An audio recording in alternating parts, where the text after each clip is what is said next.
Jake came in and wrote 2007 and he said, we're going to win the World Cup in 2007. Looking at each other, looking at their watches, like, it's not April Fools, you can come out. When you lose and you come back and you win, I think it's a very good coach. I'm so grateful to him for giving me the license to just go out and play. The coaches that then go on to win World Cups, they create a legacy. No pressure for us. No pressure for us.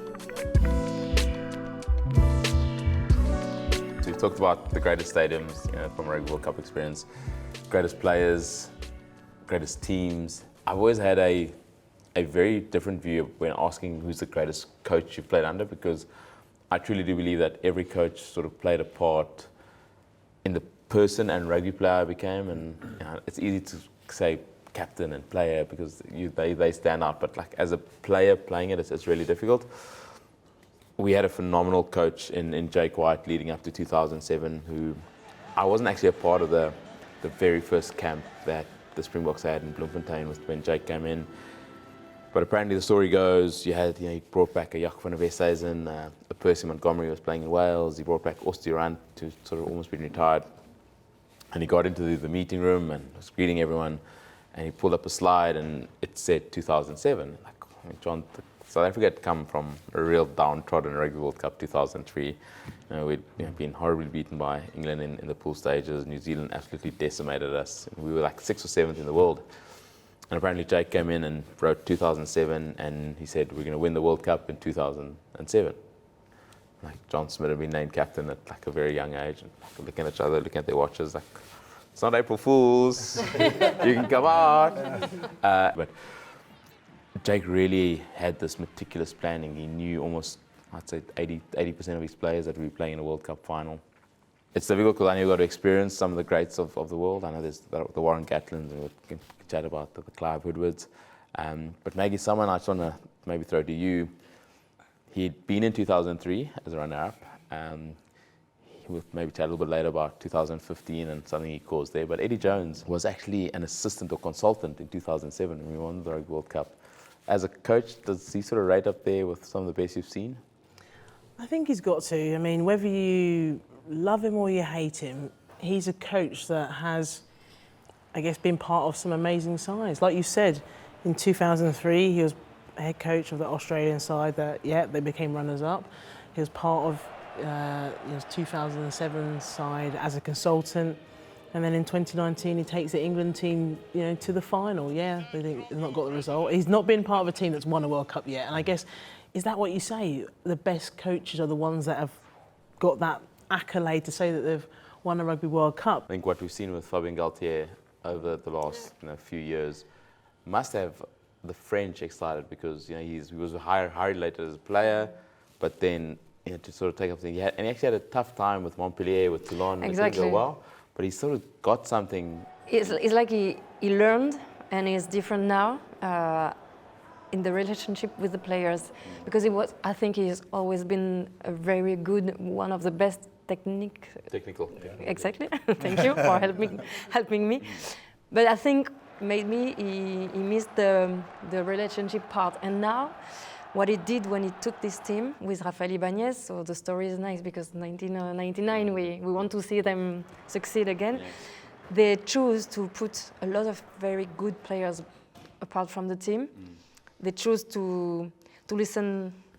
It's like a book, but it's real, not a movie. It's to the heart of the players. And he said, for me, it's the most important now. And I think that's what changed in France. But we don't have a big World Cup winner, coach. So I'm thinking about Graham Henry, because I was already journalist in 2011. So I could remember how we ended in 2007, how the media there, it was like English media, very strong and very, nice very hard, because we are not like that, but very hard. And how he said nothing, and he waited 4 years, and he came back like that with this team and with this World Cup. For me, also that is a good coach. When you're always winning, it's easy, but when you lose, and when you're in New Zealand, losing is not normal. So when you lose and you come back and you win, I think it's a very good coach. Jason, I think from an England perspective, and we know 2003 and how phenomenal that was, how important was Clive Woodward in your decision to switch over from league to union with the, I'm assuming, the hope and dream of then being a part of a World Cup winning side, and how good a technical but emotional driven coach was he? It was quite different for me because I came from rugby league into rugby union and I didn't know anything about the sport. So I got a call. I was coming out to the end of my contract and then a phone call out of the blue. Jason, Clive Woodward here. Didn't know who he was, to be fair. But it was kind of what he said. I don't care who you are, we all want to feel special and wanted. And even though I knew I was in rugby league, it almost was that there was an opportunity here. And I'd achieved everything I could have done at club level in rugby league. But what wasn't there was at internationals. We didn't really have the setup. So when he said, look, you know, this was in 2000, we're looking at a World Cup coming up in 2003, and we feel you can add to this team. Well, it's almost like, well, you know, I'm going to give it a go. I'm going to give it an opportunity. And I switched over. And one of the best things Clive Woodward said to me was just play. Just play. And for me, it was a green light because I was so raw. I didn't know all the laws of the game. I didn't know anything about the breakdown because everything was, it wasn't second nature because I'm used to holding onto the ball. So all of a sudden, just to be given that license then, he had a good team. A great team, but he also assembled a great backup team. We wanted to be the best prepared team going into that World Cup, and I truly believe we were. And it was, he challenged the system, he challenged the RFU to make sure that as players, we had everything we needed. So if we went to that World Cup in 2003 and we didn't win it, we didn't perform, it was down to us. So I'm so grateful to him for one, giving me an opportunity to come into a sport I knew nothing about, but then also giving me the license to just go out and play. And then off the back of that, the players knew, listen, every time I get the ball, I'm going to run. And it was so good for me because I knew Richard Hill, Baki, Lawrence Dallaglio, they would bail me out if I needed it. Yeah. But Clive was all about, obviously, teacup, thinking correctly under pressure, but also when pressure's put on you, just go straight back at it. So he knew every time a ball gets kicked to me, I ain't kicking it back. I'm just coming back. And that's so important because so often, you know, players can be told what to do in any given situation. And I think you need the foundations, you need some parameters, but you also need to express how you are. That's what makes us all so individual and unique, that we just put our stamp on the game. So for me, Clive was just great at looking at the individuals and what was good for me and how he was with me. It wasn't the same with other people. And you get to know people and what brings the best out of them. And he was one of the best. And for me, you know, probably one of the greatest coaches to have been in a World Cup. So. And Sam, a coach that I think for me, I mean, Warren Gatland did the British Knight Lions in South Africa last year, had an opportunity to become the first Lions coach to not lose a series. You were obviously captain in 17, you experienced 2013. I think what he created within Wales, particularly with that New Zealand mindset potentially, that really had you digging deep in something. I mean, 2015 was great in terms of what you were able to achieve as a team, and I know you didn't get to where you wanted to be, but Gats as a coach, hard? Yeah, I think you're right, exactly what you said actually, with, he hasn't won a World Cup, and he's not Steve Hansen, Graham Henry, Clive Woodward, but I think his longevity in the game and his contribution to Welsh rugby has been priceless over the years, in the sense 3 World Cups in a row, semi-final, quarter, semi-final, one semi-final, desperately close to a final. And as you mentioned, I think he broke that from a mentality point of view, that glass ceiling that Wales had. Yeah. When you consider, Ireland and Scotland haven't got past the quarter-final, and Wales have done it twice now in the last 3 World Cups. He's, as you said, it's that New Zealand Kiwi mindset.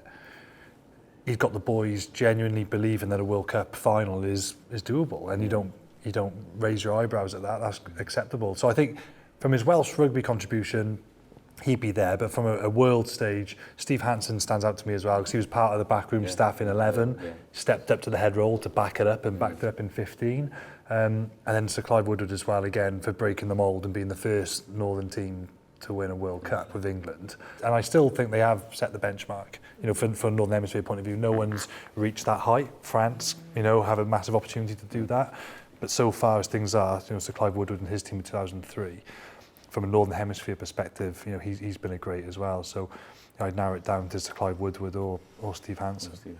Could you ever call out a Warren Gatland? Could you check and challenge him? Because I feel like he's the kind of character you would not want to.